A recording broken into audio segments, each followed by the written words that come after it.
ये दवाई की शीशी लो और हर 2 घंटे पे 2-2 बूंद पिला देना। इसके पीने से इन्हें मरने में तकलीफ कम होगी। इनका दिल बहुत कमजोर हो गया है। इन्हें किसी भी वक्त दिल का दौरा पड़ सकता है और उसी से इनके प्राण भी जा सकते हैं। दिल का दौरा ना पड़े उसके लिए कुछ किया जा सकता है वैद्य जी? सिर्फ आराम।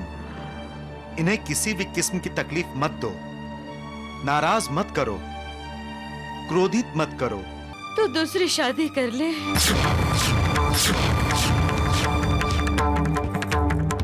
मेरी बात नहीं मानेगा। याद है ना आपको वैद्य जी ने क्या कहा था? इनकी हर इच्छा पूरी होनी चाहिए और आपने वचन भी दिया था। कह दीजिए माँ जी को कि आप दूसरी शादी के लिए राजी हैं। अरे वैद्य जी ने तो रमाकांत को सचमुच डरा दिया कि मैं बस थोड़े ही दिनों की मेहमान हूँ। तूने उन्हें रुपए दे दिए थे ना? पूरे 25 सिक्के दिए थे। अरे आखिर तुझे दिल का दौरा जो पड़ने वाला था।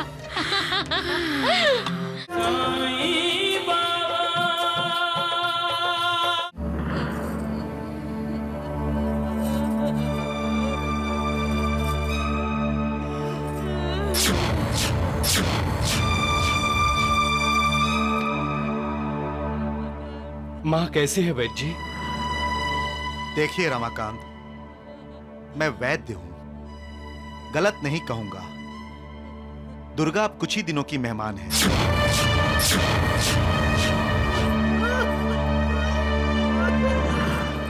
ये दवाई की शीशी लो और हर 2 घंटे पे 2-2 बूंद पिला देना।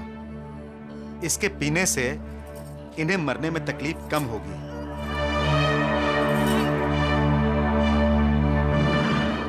इनका दिल बहुत कमजोर हो गया है। इन्हें किसी भी वक्त दिल का दौरा पड़ सकता है और उसी से इनके प्राण भी जा सकते हैं। दिल का दौरा ना पड़े उसके लिए कुछ किया जा सकता है वैद्य जी? सिर्फ आराम। इन्हें किसी भी किस्म की तकलीफ मत दो, नाराज मत करो, क्रोधित मत करो। इनकी हर इच्छा को पूरी करो। जो भी ये चाहती हैं उससे इनकार मत करो, क्योंकि इनकार करने से इन्हें गुस्सा आएगा और गुस्सा करने से खून उबलेगा। वो खून ही इनके दिल के दौरे का कारण बन सकता है। ऐसा नहीं होगा वैद्य जी, ऐसा नहीं होगा। हम माँ जी की हर इच्छा पूरी करेंगे। माँ जी आपको कुछ नहीं होगा। माँ जी आपकी सारी इच्छाएं पूरी होंगी। माँ, हम आपको कुछ नहीं होने देंगे। सब नाटक है। कोई सुखी होने का नाटक करता है तो कोई धनवान होने का। कोई सेहतमंद होने का नाटक करता है तो कोई बीमार होने का, कोई अज्ञानी होने का तो कोई ज्ञानी होने का नाटक करता है। हर कोई यहाँ नाटक करता है। हर कोई बाहर से कुछ और अंदर से कुछ और। ऐसे लोग दुनिया की आंखों में धूल झोंक सकते हैं, मालिक की आंखों में नहीं।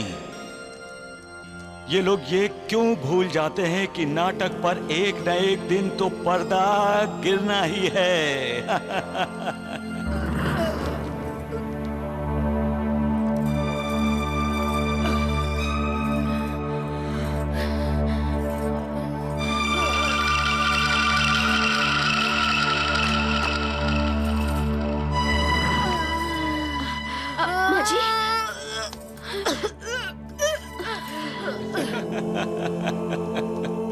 कोई तो है जो नाटक करके बाबा के भक्त को सता रहा है। लेकिन बाबा इस नाटक का मजा ले रहे हैं ना?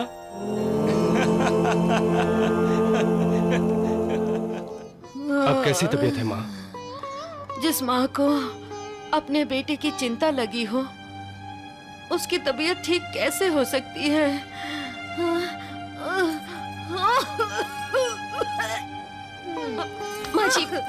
माँ जी आपको बोलने में तकलीफ हो रही है, आप मत बोलिए। कैसे ना बोलूं? तो बच्चे को जन्म देकर मरने चली जाएगी, दुनियादारी से छूट जाएगी। अगर मैं भी मर गई तो रमाकांत और तुम्हारे बच्चे का ख्याल कौन करेगा?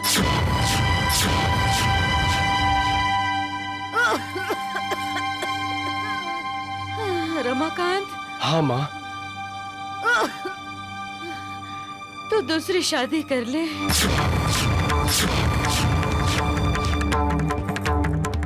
मेरी बात नहीं मानेगा।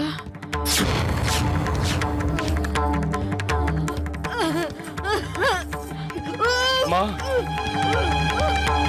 मैं ना माँ को दवाई दो। माँ जी की दवा तो आप है। याद है ना आपको वैद्य जी ने क्या कहा था? इनकी हर इच्छा पूरी होनी चाहिए, और आपने वचन भी दिया था। कह दीजिए माँ जी को कि आप दूसरी शादी के लिए राजी हैं।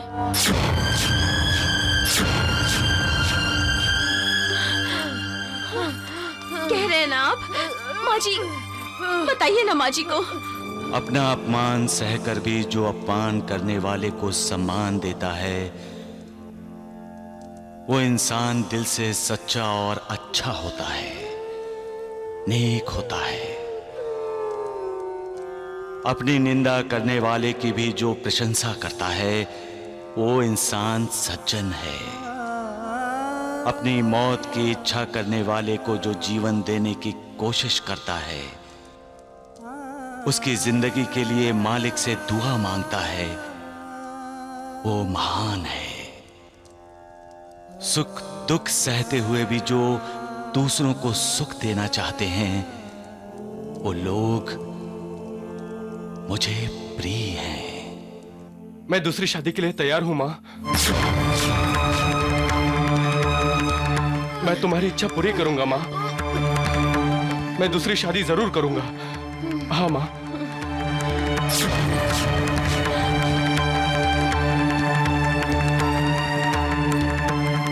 तो मेरा अच्छा बेटा है। बस मेरे मरने से पहले दूसरी बहू ला दे। लाएगा ना? हाँ हाँ माँ।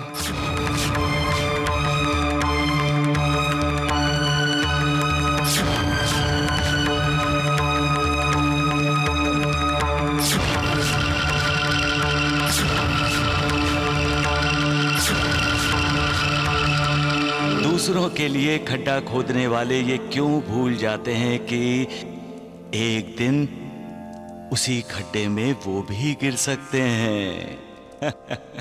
उन लोगों को क्या कहें जो अपनी बदनसीबी को खुद दावत देते हैं। वो मालिक भी क्या क्या खेल खेलता रहता है। कैसी कैसी लीला रचाता है। दे दो अपने कर्मों का हिसाब, दे दो दे दो सबका मालिक एक। अरे वैद्य जी ने तो रमाकांत को सचमुच डरा दिया कि मैं बस थोड़े ही दिनों की मेहमान हूँ। तूने उन्हें रुपए दे दिए थे ना? पूरे 25 सिक्के दिए थे। अरे आखिर तुझे दिल का दौरा जो पड़ने वाला था।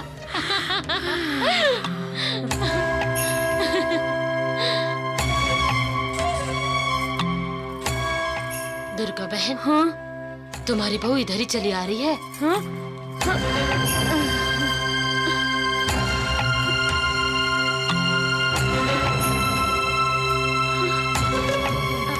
अरे आशा मासी, आप कब आई? अभी अभी बस आकर ही तो बैठी हूँ। अच्छा सुनो, तुम अपनी सासू माँ की सेवा तो करती हो ना? मैं ना दुर्गा को जल्दी से खिला पिलाकर तंदुरुस्त बना दो। लड़की वाले चाहते हैं कि अगले 8-10 दिनों में रमाकांत की दूसरी शादी हो जाए।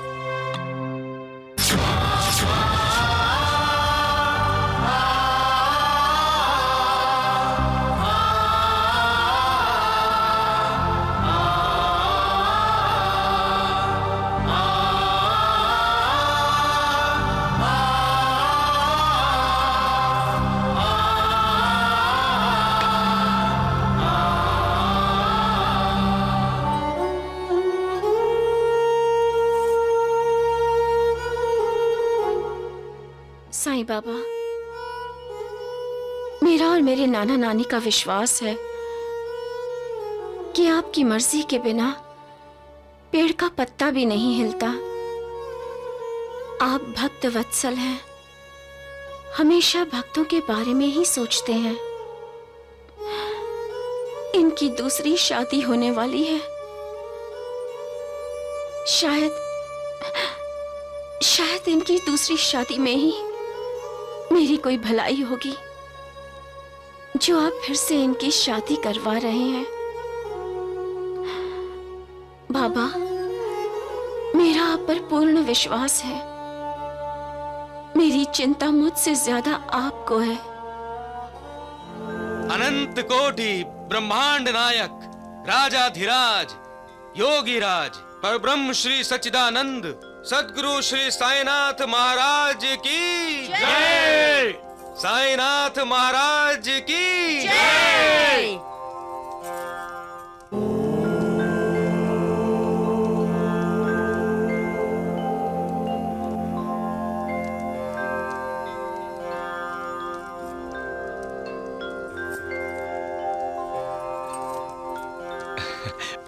बैठो बैठो। खुश रहो। बाबा, आपने बुलाया इसलिए हम चले आए। मैंने बुलाया? कब? आप ही तो इनके सपने में आए थे बाबा।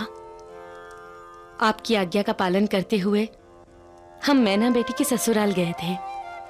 और वहां से आपका दर्शन करने के लिए यहाँ चले आए। कैसी है मेरी मैना बेटी नाना? आपके आशीर्वाद से सकुशल है बाबा। हम नाना नानी बनने वाले हैं साईं बाबा। हमारी मैना दीदी को कोई तकलीफ तो नहीं है ना? नहीं बाबा, वो ससुराल में बहुत खुश हैं। मैना बेटी की सास उस पर इतनी ममता लुटाती है कि उसे मायके भेजने को तैयार नहीं। कहती हैं कि उसकी बहू ससुराल में ही बच्चे को जन्म देगी। अरे नाना साहब, कभी कभी आंखें और कान भी धोखा खा जाते हैं। हाँ, वो जो हम आंखों से देखते और कानों से सुनते हैं ना, सदा वो भी सच नहीं होता है। लेकिन हमने सच ही देखा है नाना बली, और सच ही सुना है। हमारी आंखें और कान अभी तक इतने कमजोर नहीं हुए नाना बली, जो धोखा खा जाएं। वैसे भी मैं अपने आप को वेद वेदांत का विद्वान विद्यार्थी मानता हूं।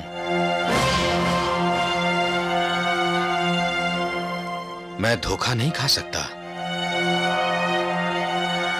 ज्ञानी जो हूं,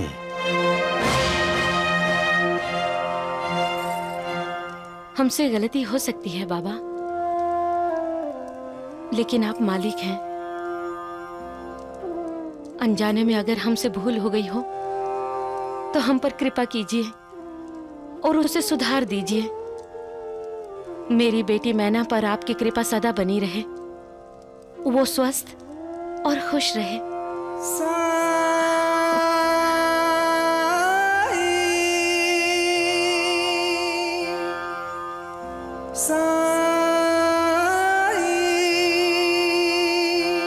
सबका मालिक एक।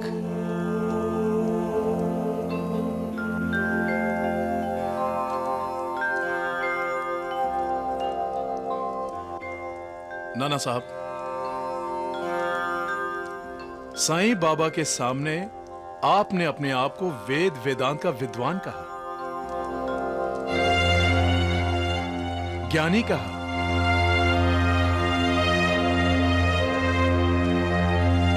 तो क्या आपको मेरी विद्वता पर संदेह है? मैं संस्कृत का विद्वान हूं महालसापति, और मेरे ख्याल से तो साईं बाबा संस्कृत जानते ही नहीं होंगे।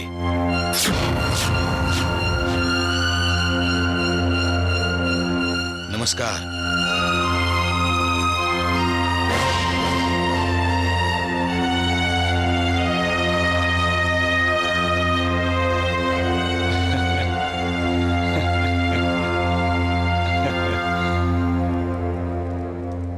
साईनाथ, आप मालिक हैं। इसका साक्षात्कार हमें बार बार हुआ है। आपने कहा था अहंकार क्रोध की जननी है। अहंकार ही मनुष्य के मन में मेरा पैदा करता है। तो तुम कहना चाहते हो महालसापति कि नाना के मन में अहंकार पैदा हो गया है? साईनाथ, आप सर्वज्ञ हैं। महालसापति, जब मेरा भक्त अहंकार के अधीन हो जाता है तो मुझे बहुत दुख होता है। आप दयालु हैं साईनाथ। नाना साहेब चांडोलकर के अहंकार का दमन आप अवश्य करेंगे। सबका मालिक एक।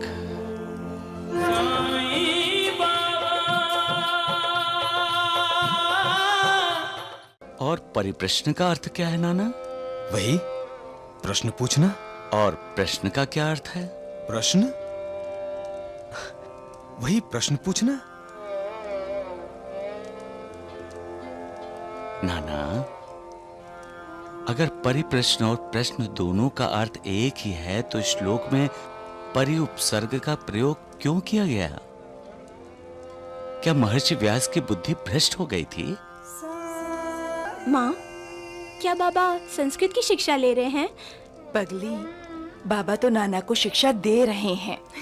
तब तो मैं सबको बताऊंगी कि बाबा को संस्कृत भी आती है। एक बात समझ में नहीं आई नाना। भगवान श्री कृष्ण तो खुद ज्ञानी थे, तत्वदर्शी दार्शनिक थे। फिर उन्होंने अर्जुन को ज्ञानियों और तत्वदर्शकों को साष्टांग प्रणाम करके उनसे प्रश्न पूछने और उनकी सेवा करने को क्यों कहा? आपने मेरा अहंकार दूर कर दिया है बाबा। अब मैं कभी अहंकार नहीं करूंगा बाबा। मुझे क्षमा कर दीजिए। हम तो समझ रहे थे कि हमारी बेटी ससुराल में सुखी है, लेकिन हमारी आंखों ने धोखा खाया था कि मैना की सास उस पर ममता लुटाती है। कभी कभी जो हम अपनी आंखों से देखते हैं और कानों से जो सुनते हैं वो सच नहीं होता। यही तो बाबा ने नानावली के मुंह से कहा था। अगर ये बात सच नहीं है तो बाबा ने हमसे सीधा सवाल क्यों किया था?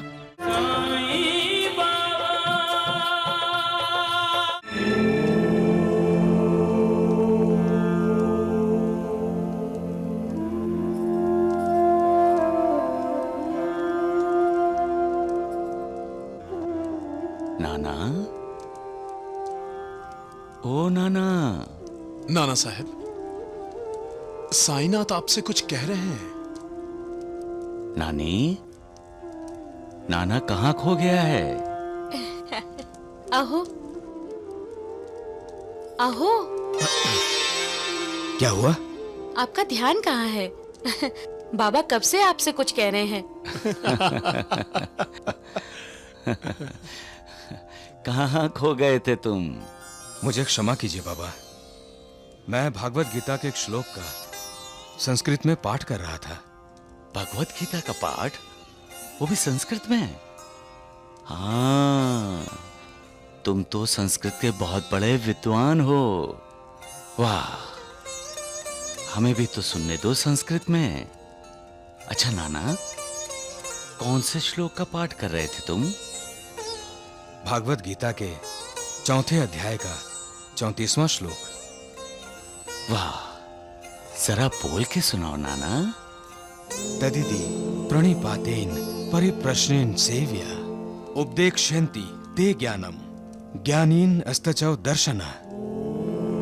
महालसापति, इस श्लोक का अर्थ क्या है तुम तो जानते हो ना? ठीक तरह से तो नहीं जानता साईनाथ।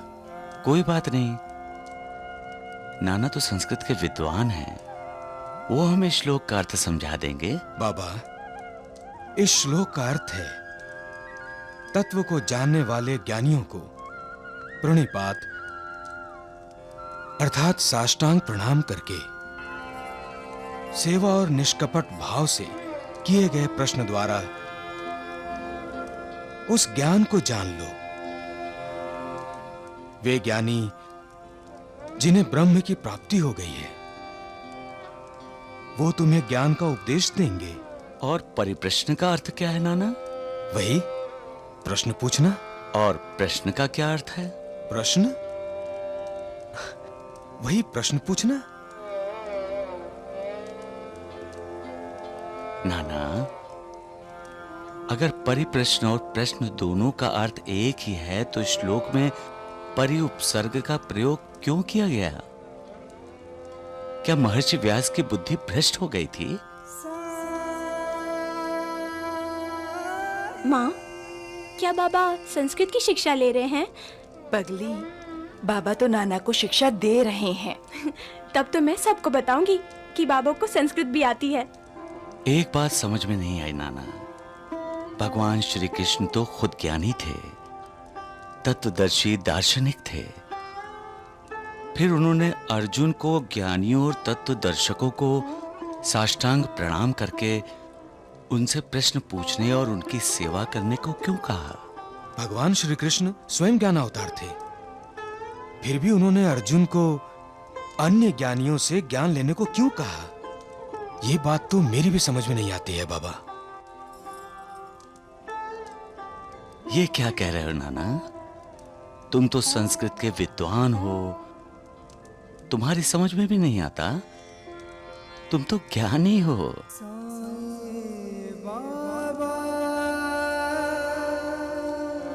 नाना, उस श्लोक का अर्थ मैं तुम्हें बताता हूं।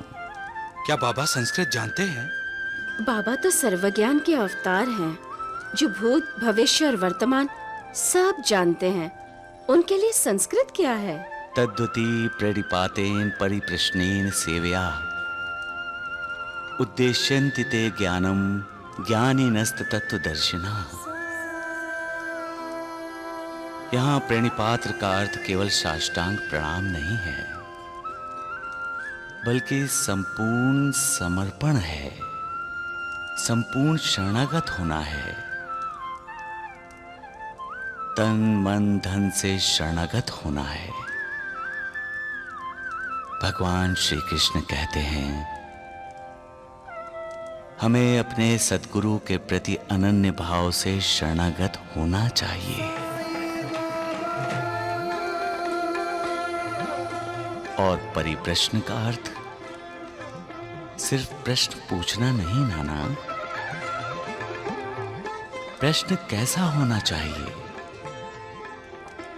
मोक्ष, मुक्ति या आध्यात्मिक उन्नति को अपना लक्ष्य मानकर अपने लक्ष्य के मार्ग में जितनी भी रुकावटें हैं, उन्हें दूर करने की हार्दिक इच्छा से प्रश्न करना चाहिए।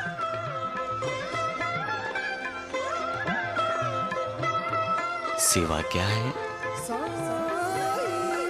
अपने अहंकार को त्याग कर सद्गुरु को संपूर्ण समर्पित होकर जब सद्गुरु की सेवा या भक्ति की जाती है, तभी हमें सद्गुरु द्वारा ज्ञान की प्राप्ति होती है।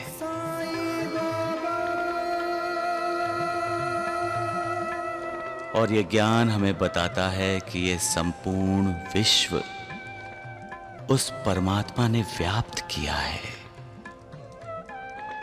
हर जगह वही है, वही करता है, हम सिर्फ उसकी कठपुतलियां हैं।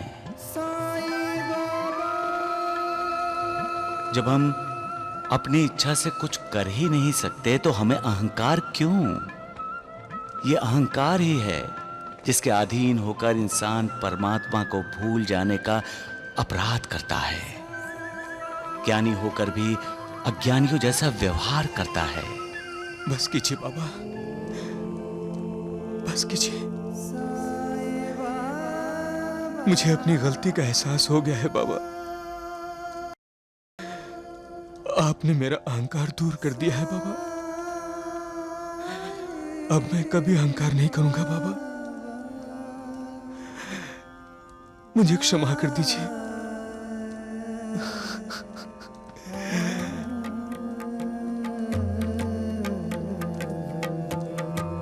उठो नाना, उठो उठो नाना। अपने ज्ञान का उपयोग दूसरों का ज्ञान दूर करने के लिए करो नाना। हाँ बाबा, हाँ।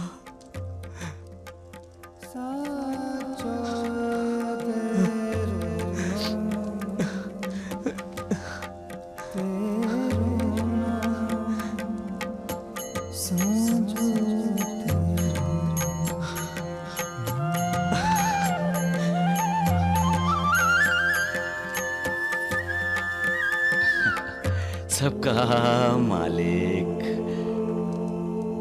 एक।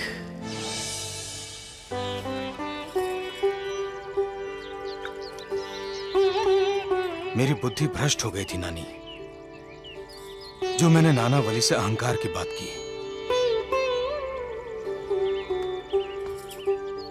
लेकिन सद्गुरु साईनाथ सच में दयालु हैं।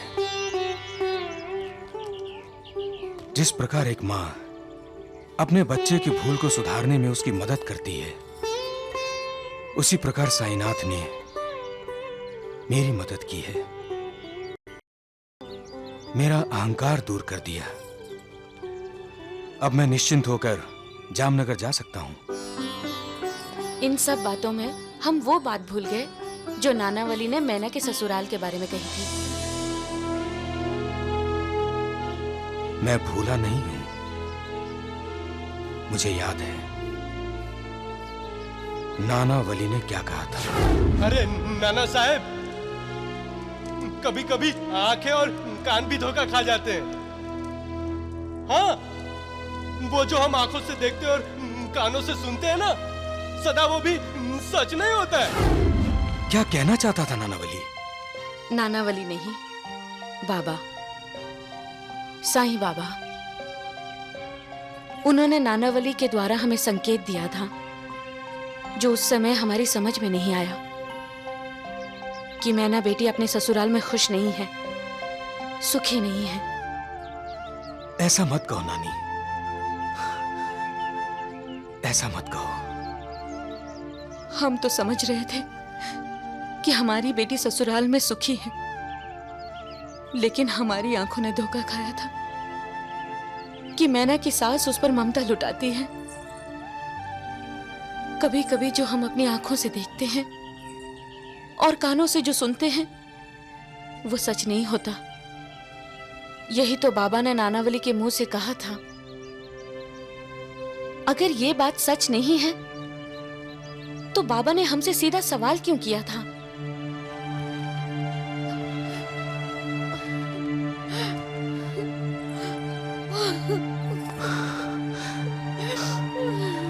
मत रो नानी, मत रो।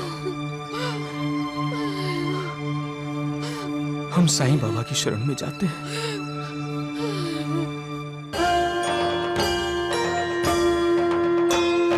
साई कथा अनंत है, साई नाम अनमोल, जन्म सफल हो जाएगा, साई साई बोल।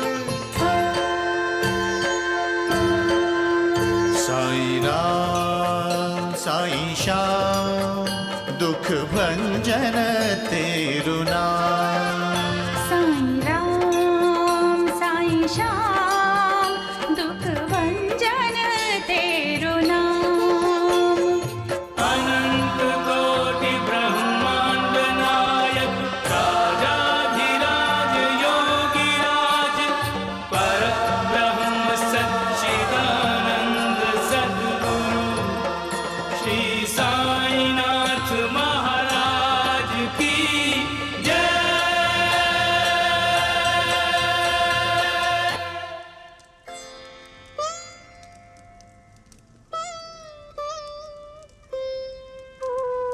हमसे कोई अपराध हुआ है साईं बाबा, तो उसकी सजा मुझे दे दीजिए,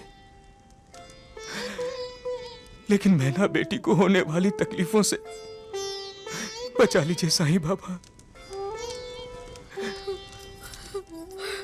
मेरे हिस्से में जितना भी सुख है वो हमारी बेटी को दे दीजिए। नाना, नानी, और उसके हिस्से में जितने भी दुख हैं वो मुझे दे दीजिए। बस आप अपना आशीर्वाद हमेशा मैना बेटी के साथ रहने दीजिए। आप तो अंतर्यामी हैं, सब कुछ जानते हैं बाबा। बताइए, बताइए बाबा, हमारी बेटी कैसी है?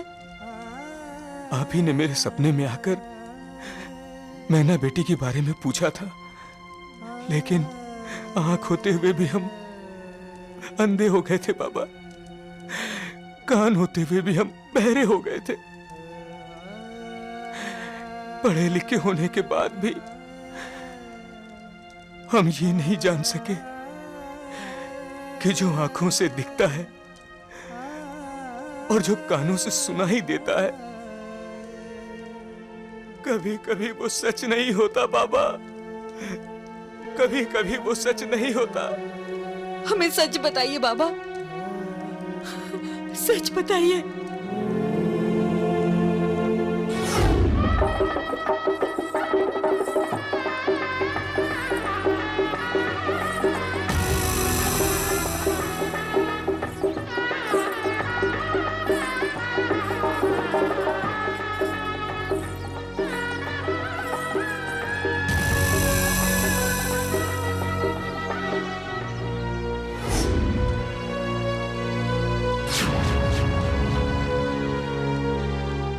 मैना दीदी के पति ने दूसरी शादी कर ली है।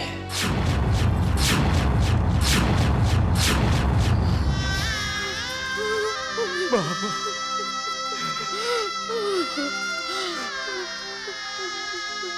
रो मत नानी, नाना, रो मत।